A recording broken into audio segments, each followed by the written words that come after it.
Hi, I'm Kate McManus, and I'm excited to share with you a little bit about our poster for CROI. So with the goal of ending the HIV epidemic in the United States, HIV pre-exposure prophylaxis has the opportunity to help play a role in curbing the new HIV diagnoses. We do see that PrEP uptake has been different based on region, with the South lagging behind. And this is really unfortunate because the South represents more than 50% of the new HIV diagnoses, while we only represent about 38% of the US population. While high costs and lack of health insurance are a barrier to accessing PrEP, our research group started to wonder whether there might be discriminatory benefit design in terms of qualified health plans actually putting different barriers into place based on region. And so that's what our poster is looking at. So in terms of the discriminatory benefit design, we decided to focus in on prior authorization. Prior authorization has been shown in other studies to be a barrier for patients trying to get certain types of medication. And then in talking with clinicians who prescribe HIV pre-exposure prophylaxis, they've cited prior authorization as a barrier for them as well.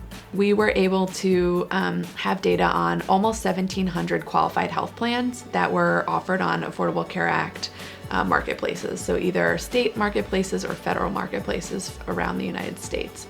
So for this study, the findings were that when we looked at the qualified health plans in the South, 37% of them required prior authorization for HIV pre-exposure prophylaxis.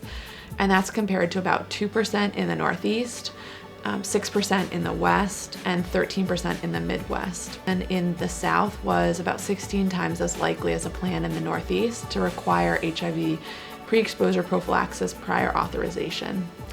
When we tried to see whether any plan characteristics could explain that disparity, it really became clear that they did not. This map demonstrates the percent of qualified health plans that require prior authorization for HIV pre-exposure prophylaxis by rating area. You can see that there's a fair amount of variation across the United States, with states in the South showing up as being more likely to require this. Even within the South, there was variation, and certain states stuck out, such as Texas, Florida, Georgia, Mississippi, and Arkansas. So the reason for these disparities in prior authorization use is unknown, and the landscape of PrEP has changed since we performed this study. At the time of this study, there was only one medication that was FDA approved for the use of PrEP in the United States, and since then a second formulation has been approved. Future studies will need to see how multiple medications being available for PrEP affects access to each of these medications.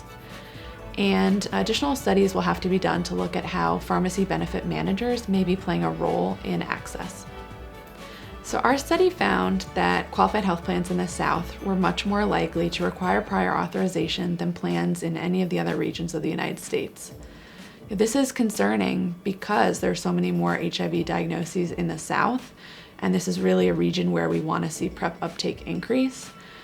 These prior authorizations may be a systemic barrier that's affecting PrEP uptake in addition to high costs and lack of insurance. There is limited regulation on use of prior authorization, and so state and federal laws may need to be developed if the US wants to use HIV pre-exposure prophylaxis to help end the HIV epidemic.